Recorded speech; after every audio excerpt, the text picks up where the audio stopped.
Isani amani nanmbeka kanafi ittin qaanawu Timoteos isa jalqaba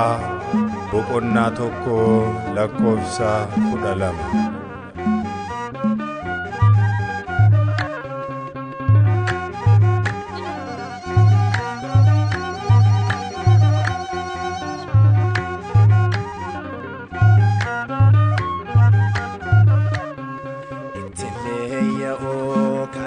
Amanin beka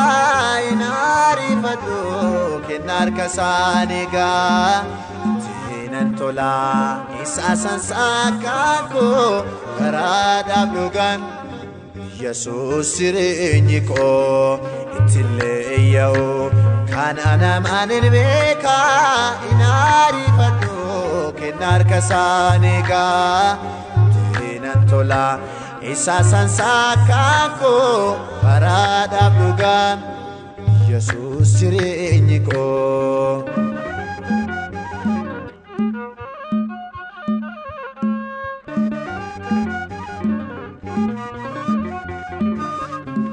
argetan siobate tibrados gamasiti ati abba hunduma sora gabashaniti amala nama unda sikofatu danda waqoli unda kesa altu ammakega leyo kanana manin beka inari fadu kenar kasaniga tinan tola isasan sakako rada bugan Yesus sirinyiko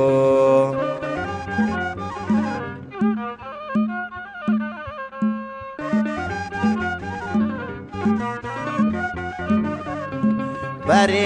alafakae garaketi figunko ejiti garakoti ikesiti machunko manaketina fide yawaksi tunatikse uftasi farfachunko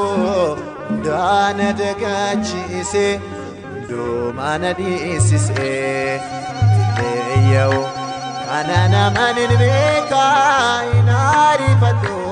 anafka bakeka tinan tola isasan sakako arada bugan Yesus sirinyiko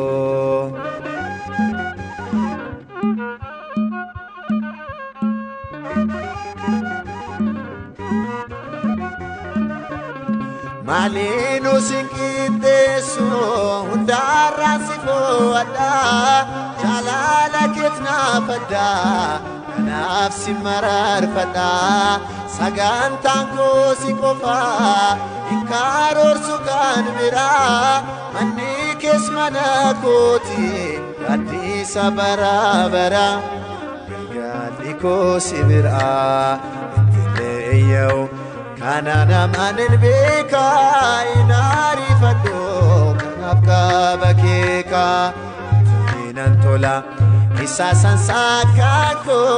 parada bugan Yesus sirinyiko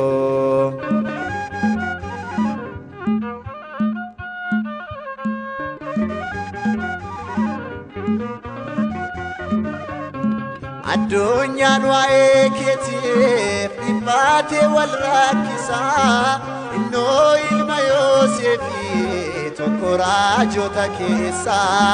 ati jakonaf banna si ubadera gofta sagale unda umte ilma waqa jirata shadaida gofta ilma waqa jirata